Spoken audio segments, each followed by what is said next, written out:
Again, coming to you on the day before the NBA draft. What to expect for the Jazz? What are your questions? What do you want to know? And what should we be watching for from everyone else? It's all coming up on today's edition of Locked on Jazz. Pow!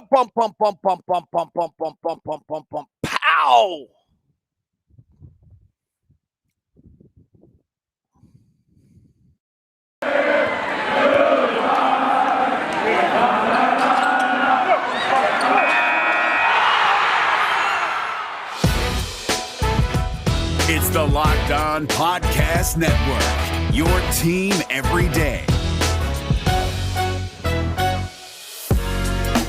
You are Locked On Jazz, your daily podcast on the Utah Jazz. Part of the Locked On Podcast Network, your team every day. Hello, I'm David Locke, radio voice of the Utah Jazz, Jazz NBA insider. This is Locked on Jazz, your daily podcast on the Utah Jazz, giving you insight, expertise, geeky numbers, and hopefully making it way better to be a Jazz fan each and every day. Coming to you from Hawaii on the day before the draft, trying to give you as much content as possible in these most important days, while not silhouetting myself too much, while giving you the palm trees and the ocean in the background. All right, today's show is really built as much as anything to answer your questions, take your thoughts, as I know there's anxiousness and everyone wants content, and everyone wants to know what's going on this time of year, and so I want to do that for you today. I've got some thoughts for you. Let me just hit kind of the really big picture topics of what's taking place and what's going on. Reminder, NBA Draft Show live. They are auditioning. Hopefully on Twitter, you've seen the incredible set pictures. It's a major day in the history of Locked On, where we're going, who we are as a network, and what we're becoming. We're putting together a live show. No one will be able to equal the programming we put together with the local hosts available for you, giving you the breakdown of their picks in an angle and a perspective that's unequaled from anyone else. So that'll be on YouTube, on the Locked On NBA channel, also on Roku or Amazon Fire, on any of the Tegna TV stations. We'll be posting a link of those for you tomorrow as well. All right, let me just start with the basic things. The draft for the Utah Jazz tomorrow is a success if. You know, this is a tricky question, actually, because I think from a fan standpoint and an organizational standpoint, we might not be as congruent. I think it really, frankly, is a success if the Jazz have a draft day that is able to move them into a position to better address their needs in free agency, dealing with the luxury tax and things of that nature. So if we were to couple a player with the 30th pick of the draft, I think I'd call that a success, because if it cleared up cap space, allowed us to re-sign Mike Conley, allowed us to be in a better position to sign a free agent when the market drops a little bit, for us to get pieces of this puzzle. I actually think that would be a better situation for the Jazz than acquiring a player with the 30th pick of the draft who is unlikely to be able to help us in the playoffs. That's really truthfully kind of my feeling. I know that's not near that exciting. Oh, if we could move up in the draft or do those kind of things. Sure, I don't know that's really possible. I frankly would be willing to, as I showed in the ultimate mock draft, I'd be willing to trade out of the 30th pick and take some second-round picks that we're not as set on salary against. But I would actually say the draft night is a success. This is really kind of salary cap boring, and not as what fan bases really want to hear.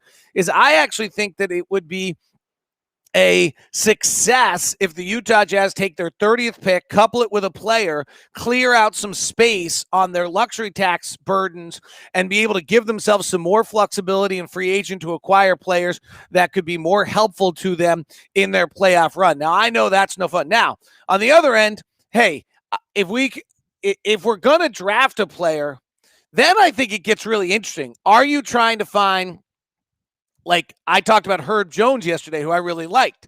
He's older. I do think he needs to develop. He's a little bit like a baby giraffe, the way he's stumbling around all the time and not having seemingly great balance and strength. So that probably doesn't happen in a year. There's some other, older players that are floating around this point of the draft? Are you trying to get someone who can go give you, if Mike Conley does resign and only plays 55 games, who can give you that 20 minutes a night? So that's like a Preston out of Ohio who's probably ready to play and contribute for those 15 or 18 minutes a night. You're not expecting him during the playoffs. That's a pretty good pickup in the draft. The other game you're playing is someone like a Primo out of Alabama who's really super young, 18, 19 years old. You see something in him and you're going to develop him for the next 2 or 3 years while we're winning. And then, by year 3 or 4, you hope he's a part of the puzzle that helps you continue your winning ways. Those are the different ways in which we have success on draft day if we pick and draft it. I don't know if that's, the most exciting way to talk about it, if that's going to fire anyone up a great deal. But we're picking 30th. We earned that by having the best record in the NBA. And so that becomes a very, very difficult thing. The second thing to me, a little bit on success for the Utah Jazz on draft night is what other people are doing.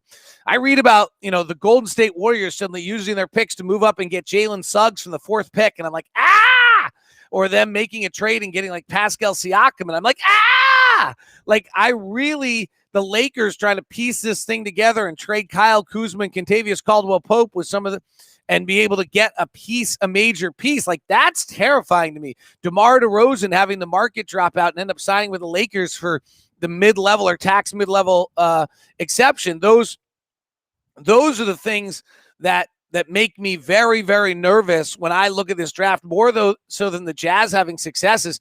How do we make sure that, we look at, I don't think, Denver's rumored to try to move up into the top 15. Tim Conley's got great draft history, whether it's Monty Morris in the second round or Michael Porter Jr. in the first round, or obviously Nikola Jokic in the second round. Like, how do we prevent, Jamal Murray was a great pick. How do we make sure that Denver doesn't go move up in the draft? Like, we can't really prevent these things, but these are the things that I'm watching that, frankly, from a Jazz standpoint, draft night's going to be as big a success for me is if the Lakers, who are really roster are confined right now and restricted in what they can do, if they can't master something and we'd like them to go into free agency having to wait. Players will drop and go to LA to play with LeBron, Anthony Davis, whether it's DeMar DeRozan or someone like that who decides to take less money. That is certainly a possibility. There's nothing we can do about it, but I'd like them to get there rather than making a move themselves at some point. The Clippers, I don't think have a lot of moves they can make. And with Kawhi out, that hurts them. Denver doesn't have a lot of moves they can make. And with Jamal Murray out, that restricts them. Golden State's loaded with options right now. Does Bob Myers maximize this into some sort of really good, way which the Warriors get better? That's unnerving to me. Minnesota's actually pretty good franchise pieces out there that is on the verge of probably some improvement. Did New Orleans picking up Jonas Valanciunas has already gotten a good deal better. We didn't break down that trade, but we will here before the day is over. Same concept with some of the Memphis, I didn't think they actually got better, but, and I'm not quite sure why New Orleans is letting Lonzo Ball go. I think he's pretty good. So they let Drew Holiday go, and now they're letting Lonzo Ball go. I'm lost on that. So, I think as much as anything to me, watching what's taking place in regards to, how the other teams get better is where I'm watching draft day success. So those are my draft notes. I'm not going to tell you I have a player specifically. I mean, we can look at all the mock drafts and what's out there, and ESPN's mock draft and CNN's mock draft and or SI's mock draft and all the other mock drafts, CNN, SI's mock draft and all those things. I think those are, we can look at those kind of and see what everyone has for us and who they think we're going to take. They usually get pretty dead on. Chad Ford's big board. And we can talk about that. Maybe I'll get to that. I don't know if I'm going to be able to get a show out tomorrow. I got some family things I actually have to take care of while I'm here in Hawaii. So, we can look at those things. Maybe we'll do it by the end of the show. So that's where I sit on that. Wanted to just kind of give you that, and we'll take your questions predominantly for the rest of the show while we are looking at we can check out some of those other mock drafts, see if they excite you as well. All right. Today's show is brought to you by my good friends over at Murdoch Chevy, located at 4646 South State Street. Also Murdoch Chevy, located in Woods Cross and in Linden. The great Chevy trucks, the Silverado, as well as the Colorado truck, both of them the best you can get on the marketplace. And then The good SUV lineup. Suburban, the Tahoe are legendary. We both know those, but do you know about the Traverse? Do you know the Equinox? Do you know the Blazer and the Trailblazer they've built out, and the Volt getting great recognition as well? It's all located at Murdoch Chevy in Woods Cross, also located in Logan. Stop by either of those locations, and as always, feel free to email me first. We can get you set up beforehand. Finally, as well, today's show is brought to you by grip6.com. I am not wearing my Grip 6 right now because it's swimsuit weather in Hawaii. I'll get back out to the beach here in a little bit. Grip6.com with their great belts, with the straps and the belts and the buckles that are interchangeable. So you buy 2 buckles, you buy 2 belts, you end up with 4 belts by the time you're done. There's no flaps, no holes, no bulk, perfectly manufactured, a Utah company, guaranteed. Hope you got by the studios or the factory and got to see their special Utah event, all taking place at Grip 6. The promo code with Grip 6 is locked on, and you get 15% off at grip6.com. That's grip6.com. Use the promo code locked on. All right, let's get to your questions and your comments. We're going to start it off with David. Rumor has it Golden State and the Jazz are working on a trade possibility for draft night, trading Ingles in the 30th for Golden State's 1 or 2 earlier draft picks. I find it interesting that things heating up. Enjoy your trip. So that one's interesting. Ingles obviously has some value and could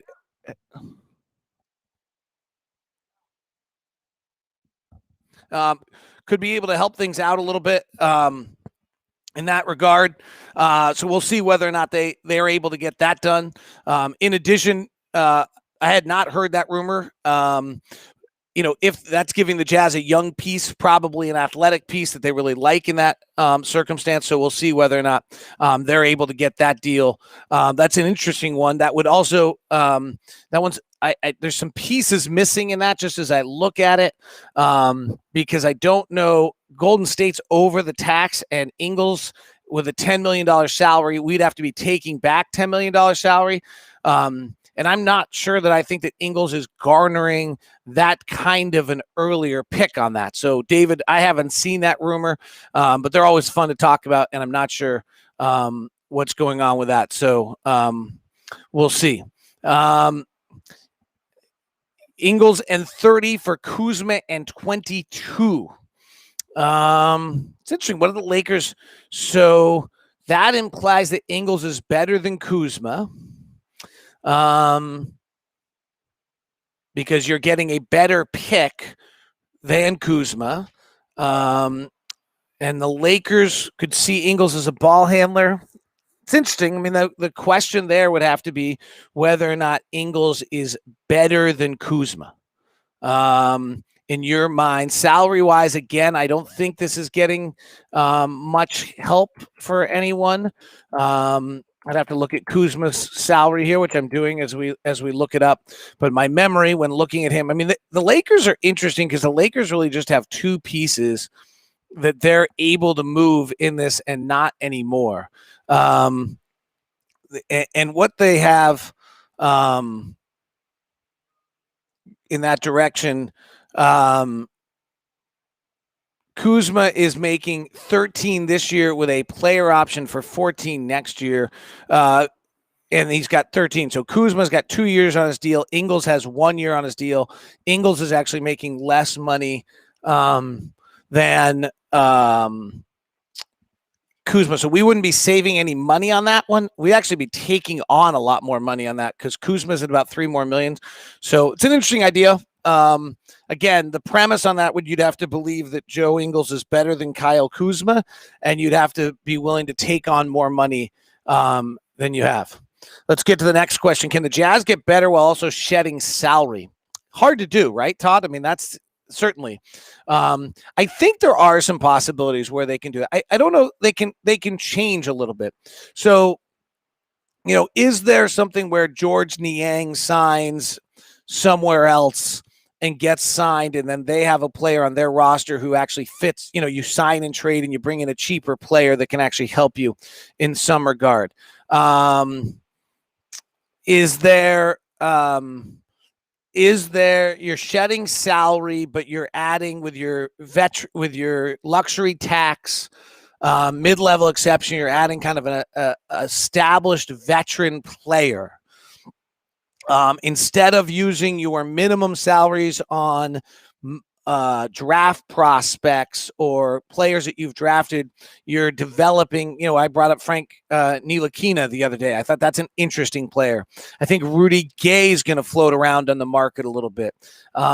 I don't think Alex Caruso would be available, but when you kind of run through some of John Hollinger's free agents and try to find out like what player out there you might be able to go grab, Wayne Ellington, does he go to the minimum and you have a good veteran shooter off your bench instead of like those kind of things? I think you can get some deeper, more veteran players, and maybe you can add some versatility while doing that.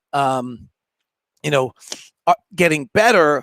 Can you spread out your money and use it differently? Instead of using $40 million for backup centers, can you then use 35 on Rudy and 30 whatever on Rudy and $1 million as your backup center, and that allows you to use 4 or 5 somewhere else? I think that's how you would be able to get better in that regard while still shedding salary. I mean, the fact of the matter is everyone has to shed salary. I talked about this yesterday in the league. I think it's super important, and that's the good part of the league right now, is that you actually are in these circumstances. It's too bad for us specifically, but you want the Lakers to be this way. You want the Clippers to be this way. You want those teams to feel that way, or else, these mass markets would just run away with all the talent and we'd have a hard time doing anything. What are the odds of the Jazz trading the pick, Favors in a 30 for a second and Nance? I saw the Larry Nance Jr. Was available. I mentioned this earlier in the process. Larry Nance Jr. to me is a really interesting player. I saw the report today that he might be available. You never know on these reports right now on who might be available and who not. And a lot of people are trying to get clicks. Nance has got $10 million on his contract for next year and $9 million for the year after. So that trade would absolutely work mathematically. The thing that Nance would give you is the ability for both to play him as your backup center and as a 4 if you needed him. He's become a viable 3-point shooter at 35 and 36% in his last 2 years. He's 33% for his career, so he could spread out if you need him to. He was really interesting with some quotes this year about playing the 5. Like, hey, I can do it. Trying to do it all the time is awfully difficult for me. But that to me would be a really, now it's not shedding any salary. We still would have a luxury tax problems. We still have to deal with some things, but I think it's a really interesting piece on how, you could look at this and try to figure out what you do with him, because he would be able to be your kind of your backup 4 or 5, right? So if you're suddenly taking indirectly, you take Derek Favors $9 million and George Niang's contract together, and like they become Larry Nance Jr. and he plays both those positions. I mean, maybe Larry Nance Jr. even starts. You're a little physical. You're not great shooting to open the game, and then from there, Nance plays your backup center, or maybe he just comes off the bench and plays your backup center for some minutes, but then he'd have to play with Rudy for some minutes. You have to be all right with that. Can Nance Jr. at 6'7" guard LeBron? Can he guard Kawhi Leonard? Can he guard some of the bigger wing players in this league? That would be a part of that evaluation. But he's a pretty intriguing player to me. He's 6'7", he's 245, so he's pretty darn big. He's been around. He's had some, obviously had some unique experiences. He was part of the Jordan Clarkson trade to LA. He's got 4 playoff series behind him in his career, all, I think, one in 2019, most of them in 2018. So he's not totally inexperienced. He did not shoot the 2 very well this year as he stretched himself out. His shooting percentage dropped a little bit. He went from a 64% 2-point shooter to a 53% 2-point shooter. It'd be worth trying to dig into what happened in that. Is he taking too many mid-range shots? Did he somehow have an injury that prevented him from getting to the rim? Was there something, those you have to dig in. I haven't watched him enough, but he's an interesting player to me. His dunk rate seems to be, he has not stayed very healthy, by the way. That is probably worth noting. He's a decent corner 3 shooter. 2 years ago, he was at 42%. Last year, he was at 34%. So some interest, that's a pretty intriguing name to me. And I saw that out there again today. So that's an interesting one, and the math does work. on that rumor and that idea. It's just fun times to kind of be able to look at all these various different things and what might be taking place. Today's show is brought to you by our friends over at Built Bar. Go to built.com and see the greatest protein bar on the market. And 100% real chocolate, 100% delicious.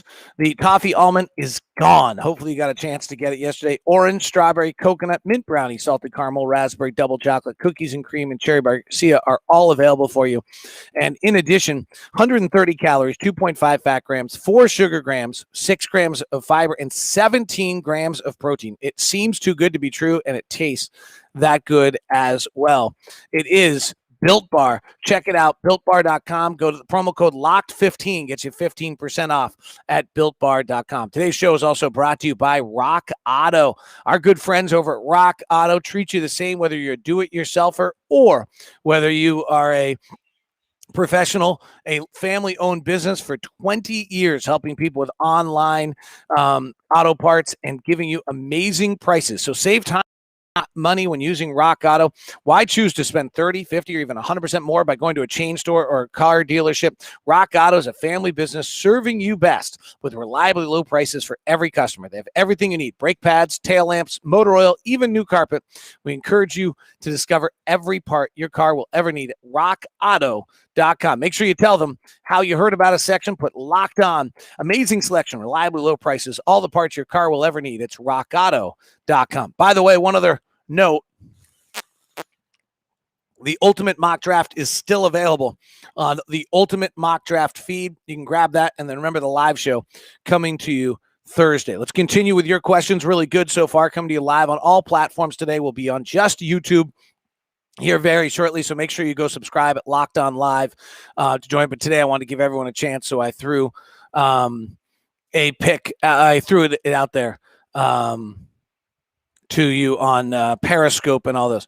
So much info. What is the most likely draft day move for the Jazz? I think the most likely draft day move for the Jazz might be trading the 30th pick and a player to clear space in our books to make the re-signing of Mike Conley better, as well as maybe giving us some more flexibility with our veteran mid-level and being able to add some other salaries onto the books if possible, veteran out our team a little bit more as we make another run for an attempted championship. I think that is the most likely. I'm on the islands, if you're wondering where I am. Isn't Nance making more money than Derek? I thought moving Derek was to get away from money. Yeah, no, I said on both these Kuzma and these Nance ideas, you're not really saving much. Nance is changing your versatility a little bit of who you are. You might still have to make another move at some point with the salary, with luxury tax in mind on that. You also, though, if George Niang signs somewhere else, you're not filling that spot. And so maybe, Nance, and maybe you don't fill your veteran, your mid-level taxpayer the same way if you sign a Larry Nance Jr. And instead you go over to veteran minimums instead, because you've got, if you're able to get Larry Nance Jr., you've got your 8-man rotation pretty well sent. So we'll see. I always love these questions. Been hearing reports Jazz have been high on Elijah Hughes and his progress. Could he see rotation minutes this year if we let a forward go for cap space? So I have not heard that. I've not heard otherwise, but I have not heard that. I would just say that. I don't know where you're hearing your reports, but I have not heard that. And I think it was a very hard year to be able to evaluate some of these players. One, because of the fact that we were so good, they didn't get a lot of time. Two, that the G League was in that bubble, and so they didn't get a lot of time in that bubble either. And I think that made it very difficult for them.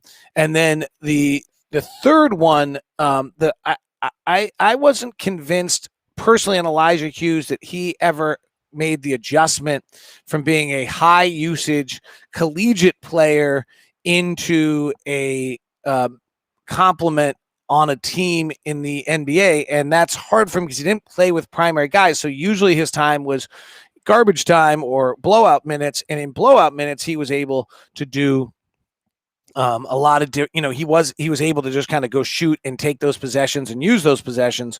Whereas I think what he would have to be is, a ball mover, floor spacer who takes his opportunities, but not a number one option the way he treated those minutes. So I don't know what I thought on Elijah Hughes in the first year. I mean, he was unique when he came to us because he had played the most isolation possessions of anyone in college basketball the year before at Syracuse. And so that was his natural game. And I think he has to move out of that a little bit into more of a collection team game. Jazz would probably have to move someone else in a different trade if they want to get off money that badly. I mean, it's not getting off money that badly. Like, it's the reality of the way the league is structured. And it's good. Like, these are good. So I think those are some of the things that you have to keep an eye on in that regard. Same, just heard on Chad's I have not listened to Chad's podcast. What was the Chad's podcast? Wow, there's a lot of questions in here. Someone throw in what the trade was. Is it the Ingles? Is it Ingles and 30 for Kuzma and 22 deal that we were talking about? It's interesting. He's longer. He's more athletic. He's younger. I'm still not entirely convinced. I thought he was how good a player is. I thought he was a much better player this year with a better defensive effort and things of that nature. So he would definitely make us a bit more athletic along the way. Also, Cavs wouldn't want favors, especially with Jared Allen and probably Evan Mobley. Fair point. They may not re-sign Jared Allen if they were to do that deal that we talked about. If we can't afford to sign Conley back, what's the next plan of action? Do we take a step back in talent and hope it works out? No, I think our goal is to re-sign Mike Conley. I think we're trying to avoid that. One of the things I was going to talk about is things that could impact the Jazz. So the Kyle Lowry, Dallas, Miami, New York seems to be really what's being talked about most with Kyle Lowry. I'm missing one team in there. Dallas, where do I have this on my notes here? Oh, Pelicans on Lowry. Pelicans, Dallas, Miami, New York. If they doesn't get Lowry, do any of them then go after Mike Conley as the next pick? Ben Simmons trade, where does he end up? And what's the answer on the backside of the ricochet of and the ripple effect of the Ben Simmons trade, I think is legitimate to keep an eye on. Mia One looks like a rotation player in the Olympics. I'm really happy for Mia. He did not have a great second half of the year with us, and I think left that in doubt a little bit, and he certainly had it's great to see what he's doing and taking in the Olympics. Pretty excited for him. If Mike leaves, let Donovan run point guard, get a lengthy wing next to him, and grab a backup point guard. Now, I think if Mike leaves, we've just got to get bigger on the guard line. Like, the one weakness we have with Mike and Donovan is we're 6'1" across. And, we're pretty small no matter what. I mean, I hear people say they want us to play small. Like, the Clippers played small at 6'8", 220 across the board in 4 of their 5 positions. I didn't find anything small about what the Clippers are doing. They played centerless and they played 5 out. But they didn't play small in any way, shape, or form. And we do play small at 6'1", 6'1", with Royce O'Neal at 6'4", and Bojan Bogdanovic at 6'7", 6'8", and Joe at 6'7", 6'8". We're small. We might have Rudy and playing with a center, but you can play big and centerless and small and center and with center. And I think that's something that has to be clarified in how you look at this. Draft night's going to tell us a lot about the odds of getting Mike back, but I think if Mike doesn't come back, I'd go after a guy like DeJounte Murray. I don't think San Antonio is going to give up DeJounte Murray in any way. I do think they like him. He doesn't shoot well. He's a great defensive player. He's long, so I love your concepts there. I don't think he's a player. I'm not sure how the draft is going to tell us unless we make a move for a point guard. If we draft a point guard, if we draft Preston out of Ohio with the 30th pick of the draft, to me, that doesn't say anything about Mike Conley. So I'm not sure. I'm not sure how that is. I kind of love this comment. We need a good basketball player. I think that is really true.